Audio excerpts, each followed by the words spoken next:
On the daily financial news today, we talked about the top 1% agents being responsible for 15% of the transactions. That is pretty amazing and actually pretty cool because we talk to one of those agents every Tuesday, Beth Traverso. How you doing, Beth? I'm doing great, Mike. So nice to see you. Thank you. Awesome, Yeah. awesome. Well, it's just wild to think about. A top 1% agent is responsible for 15% of the transactions. That's um that's just wild. Congratulations. Thank you. Yes, and it is true. I do see the top agents taking more and more market share, especially when the market's a little less robust, let's say. Mhm. People want to work with the best. They want to work with people that have a track record that can prove they can do it. So, Yeah. and Yeah. it's always been true that the majority of the agents at least in our MLS here in the Seattle area, do less than one transaction a year. So that's not That's really a who you lot. want to have No. guiding you through this market and this process with what for most people is their most valuable asset. They don't want to necessarily entrust it to someone who doesn't have the experience. So it makes sense to me that they want Yeah. somebody who knows the market, and they want somebody who has a track record where they can show, here's what I've done, look at my work, and you can Yeah. see the results. Yeah. So I see that. Yeah. I see it probably just moving more and more toward that, and it's going to be not just the top agents, but the bigger teams, etc. It's definitely moving into that. It's been heading that direction for years, and I see that continuing. So Yeah, for sure, for sure. plan for Well, let's that. talk about what's going on in the market. We really haven't Yeah. touched base in a couple of weeks that I've been out. We are in June, almost at the end of June here. I think the last time we spoke, inventory was building ever so slightly. You were basically seeing a drop in those, offer review dates. I think we're Yeah. starting to disappear. I'm curious, where are we in this Seattle, King County market? Right. So it's very interesting. I'm seeing kind of a split market where, for example, I had one listing that was in a town just north called Shoreline, just directly north of the city of Seattle. And we had 13 offers on that, and it went over 20% over list price for a starter home on a busy road with no garage. I mean, it was nice for what it was. And it That was one, I want to be yeah. clear. So 20% over, Hmm. 13 offers, busy street, no parking, no garage, probably small, I'm guessing. It's a starter Yeah. home. It was a two-bedroom, one bath Oh home. my gosh. Wow. it So was it was nice quality for what it was, I will say. So clean, yeah. yeah, so there's that. And then you have these other houses that are in other areas that are well priced, well presented, nothing wrong with them, but they're just sitting there on the market. And so we are starting to see some price drops on those, because when the marketing is right and the pricing has, is reasonable, but you're not getting the. So I have three ways that I know if we're in the offer zone, so people can take note of this. It might be the same for them, but if we're getting showings and I have people asking me for the inspection report, that might be a little more area specific thing, but we have a seller inspection report and people are asking me for that. That's a good indication. And if my phone is ringing with agents asking questions to size things up, then I know we're in the zone of getting an offer. If we don't have one of those things, then we're kind of close. And if we're not getting any of it, then something needs to happen. So the market doesn't lie. It does change, and we have to be adaptable to it. So for some, the only lever left to pull is the price. And so you just need to just do a substantial enough price reduction to bring people off the fence. And that's what we're seeing on certain properties, especially the more unique properties, or properties that are maybe in a little more outlying areas or don't quite fit the mold of your typical house. Those ones, and I work with a lot of that. That's kind of my specialty, is the unique, one of a kind property. That's what I do. But you just need to be very, very strategic about the pricing. And I am starting to see the inventory of those types of properties start to build a little bit. The core areas, I still am seeing some offer review dates, but not necessarily as many. When I'm tracking the sales, I'm seeing that they're going a little over list price, but not that 20% was an outlier, not any indication of the norm. Right. But But if you're a buyer in this market, you need to be sure where you fit in those things, and what's happening with that sub market of what you're looking at, what the activity is on those houses. So I Yeah. am still seeing that, in the last handful of weeks, we're still seeing about equal new listings to pending listings. Because I watch for the 7 days on the hot sheet. I watch it every Right. day, but then every week I see how many new listings did we get, how many went off the market, and it's pretty even. We're still at about 1.3 month inventory in the King County, which is, greater Seattle area. So I'm not seeing a huge wave of new listings like it sounds like maybe some other markets are experiencing. We're not really seeing that here. And looking back at our inventory over the last 5 years, let's say, it always seems to peak around July every year.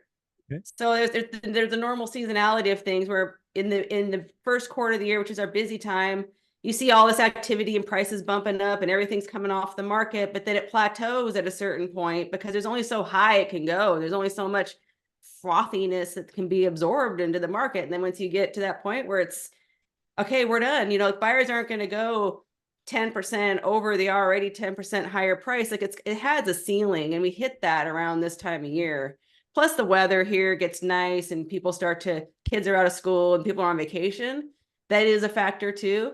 But I am seeing though that because the inventory was so low this year, same as last year, that good houses are still selling pretty quickly, even in the summertime, because a lot of people wanted to buy a house in the spring and didn't because they were waiting for a good house to come on the market. They didn't get one. They're still out there. So Yeah, I want to talk about those oddball houses because I really think there's something going to be interesting happening maybe in the next 60 or 90 days. Not necessarily King County. This is more of a national thought, but I want to play with it a little bit. I think we're going to start to find out who wants to sell versus who needs to sell. And what do I mean by that? Let's say you have one of these oddball houses. It's not selling, not getting showings. It's not asking for the inspection report. So you're 0 for 3 in your list. Mm-hmm. If you're the seller, you really have two options, right? You can take that substantial price cut, what is like 5 to 8%, or what's substantial roughly? Yeah, so I mean, in our market, it's typically 50 to 100,000, depending on the Okay, price point, got it. and I guess I'd have to think about what that is price wise, about 5% or so. Okay, so 50K, so okay, 50K, Mhm. that's meaningful, right? You're Yeah, going to see that on the closing statement, right? You're going to yeah, be it's 50K going to make light. a That's difference in your net that you're going to notice. Yeah. Yeah, absolutely. So okay, we'll play with that. Um, and where I think this is going to go is some of those folks are going to do that, but I'm going to guess half will simply decide to sell later because I don't think we've been in a market slow like this in a while. And I think some people are just going to delay and wait for next spring or wait another year or do whatever. So do you think cancellations or withdrawals or might start to go up? So I'm not seeing it here. It could. I think the reason why I'm not seeing it so much here is that there's been a very strong trend of the people that I'm working with, at least, where they're in the need to sell category. Almost everybody Yeah. selling needs to sell. They don't really have the Okay. option of waiting. If they did, then sure, they may take it off the market. It would make sense if it's just not happening for them right now. Mhm. But for most, the vast majority, it's divorce, it's a death in the family or the state situation, or they're moving out of state or out of the area in some way. Yeah. And they So need these are the all need to sell. equity. Yeah, they need Yeah. the equity from this home to purchase their new home in the new area. And it's not an option for them, or they already bought their new house and they've got some sort of a bridge deal Yeah. going on and they need to sell. So almost Makes sense. everybody I'm working with fits in one of those categories, almost every single one. So That's interesting they're because not going to necessarily have the option to just wait it out. so that's another reason why transactions are going to stay so low for so long Mm-hmm. is we're not getting what's called the move up buyer, the want to Mm-hmm. sell, like, hey, I want to sell this and I want to buy that. The aspirational buyer Yeah. who's upgrading the home, not going to a new state, right? Um, that's interesting that it's all need to sell, Yeah. death, I divorce, haven't seen, it's very interesting. It's really, really unusual because we haven't had that. I haven't seen the move up seller buyer in a long time. And when they come back, we'll be talking a lot about that on this channel because that's going to be uh, very newsworthy. When they come yeah, pouring off the fence, it's going to be nuts. So and then everyone's going to be scrambling to meet that demand, and everyone's going to be busy. Those still in the business are going to be busy at that point. So who knows when that's going to happen? I'm not sitting around waiting for that. No, yeah, it. You know, if you look at my 50-year spreadsheet, it could be a while. It could be a while. I hope it's not going to be like, what was it, 25 years or something? Yeah, like it was 15 or 16 years last time, 1978 to 1990. Yeah. Think about that, 78 to 94. It's before transactions went back to the peak of 78. That is, I know, that's just mind blowing. wild. That's why it's cool to have that spreadsheet, because you can see things like that I never would have guessed. Never. I'm in this game every day. I never would have guessed. 78. Yeah. We had a heck of a lot more people in 94 than 78. I just can't even imagine. I mean, I wasn't, I was too young to be paying attention to that stuff back then, but wow, I can only imagine what that must have been like. Crazy. So, it's going to be interesting to see. I haven't had too many of them move up. Gosh, I mean, since rates spiked, I haven't had much of any of that. I've had a few people come to me and explore the option and then decide to wait. Yeah, like, nope, I'm good. I'll stay put.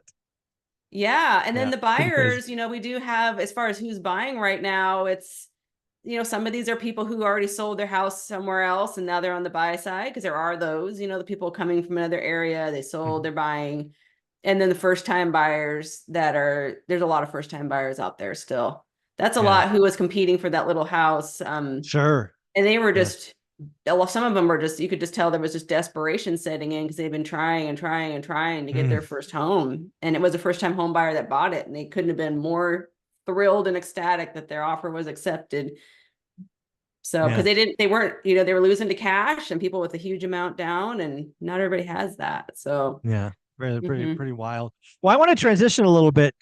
We haven't really talked about the NAR settlement in a while. There's been a lot of chatter about buyers agents. It'll be very interesting to see what Zillow and Redfin do on the buyer side. I think they got something up their sleeves for sure.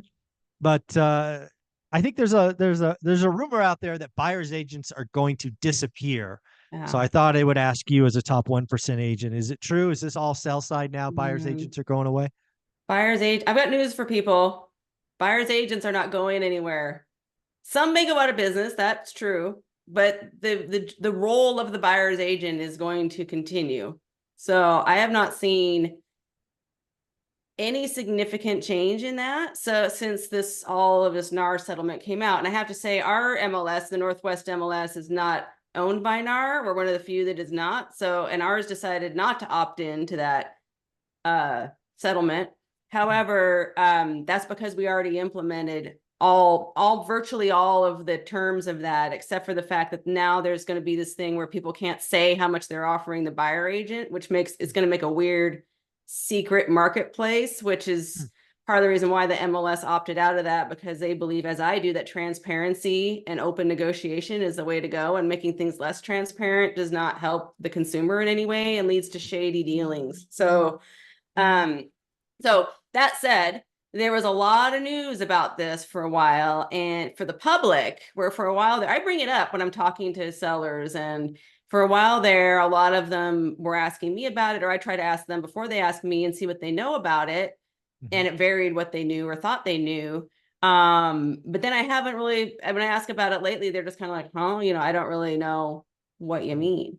And so, however, it's always been negotiable how much an agent is paid, a buyer agent and a listing agent. And that has not changed. I think that's the biggest misconception, is people like, oh, the 3% commission or 6% commission is gone. And it's like, well, it never was specified that anyone had to offer that. And to be honest, a lot don't already. And I did look in our area, in our MLS, to see how many sellers are offering 0 buyer agent commission. And there was only maybe, I don't know, 5 or so, maybe 10 in our whole King County area, which is millions of people in the King County area and thousands of listings. And there was only maybe 10 or less. And when I clicked on that, it said in there, seller wants to negotiate the commission. It didn't say they're not offering it. It just says, let's have a negotiation about it. Right. To which I say, bring it on. Let's do it. So a lot of there's I'm hearing some agents in the chatter I hear out there that they see the zero and they're like, forget it, I'm not working for Mm, free, screw you. mm. And what I would say is we put ourselves out there as negotiators. Go in there and negotiate. They're telling you they're willing to pay you. Go in there and ask. And if Yep. I was a buyer, I would be like, yes, this is great. If that's going to deter some people or some buyers who are like, well, it says zero, I don't want to have to pay out of pocket. Because that's the thing when a seller is offering less than whatever they have, because buyers have to have a buyer agency agreement in place now before they can even look at a property that's going to say my agent is getting paid X amount. And if somebody's Yep. saying I'm paying zero, then that's going to be potentially the buyer would have to pay it. But what I would say is go in there and negotiate it, put it in your offer. Right. 90% of the time you will get it. And you probably will forego a lot of the competition too. So Yeah. um, I think that's so well said. Real estate is nothing but a negotiation, meeting in the middle, finding out what's important to you, what's important to me. And the buyer's agent, you have to have one, right? You have to have a buyer's agent agreement signed. So they're not going to work for free. So somebody's paying them. yeah. It might as well be a negotiation. Let's flip the script and kind of talk about Zillow. I think Zillow, Redfin, I think they're lurking out there. I see them coming up with some kind of fixed fee, something or other. Has something happened there? Is something coming, you think? What about all those? Yeah. So it's going to be interesting because I think they have an issue that they're working out because a lot of the consumers, and I worked with Zillow, I built my business on Zillow. So I was a huge spender on Zillow for many years. Not anymore so much at all. But what the buyer, when they're surfing online, they're just clicking a button, they're just click button, see house. They don't even know who's going to meet them there.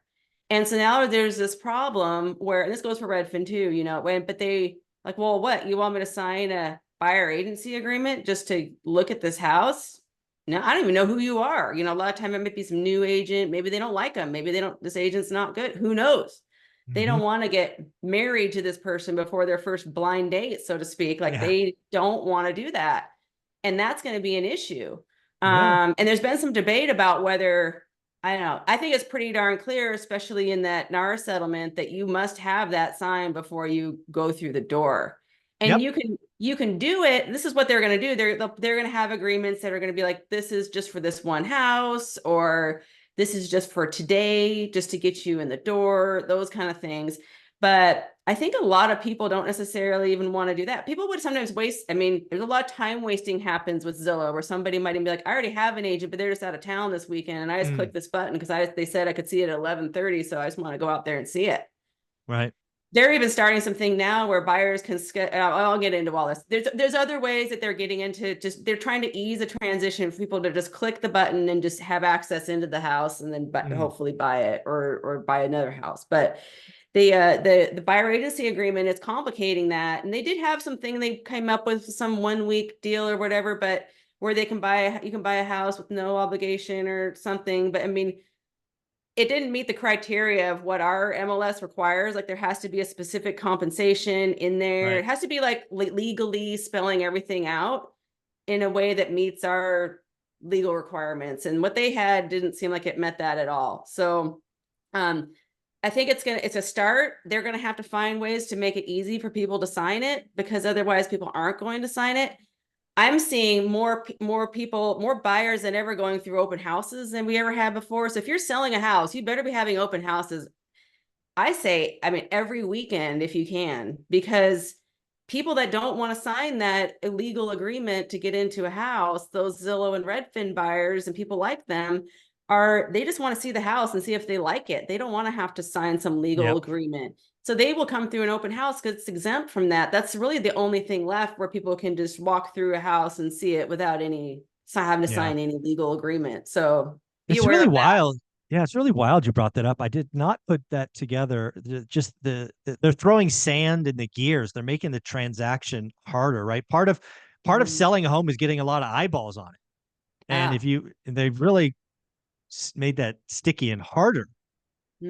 with the settlement. So that's going to be interesting. I There's did some see ways it that. really doesn't help the consumer. They put it out there and they won, and the lawyers are making, I don't know how many hundreds of $1 billion or millions of something. dollars, and everybody else is going to have to figure out how they're going to work around all this. So Yeah. Yeah, I did see really good news. I think it was a couple weeks ago where the VA has already changed their model.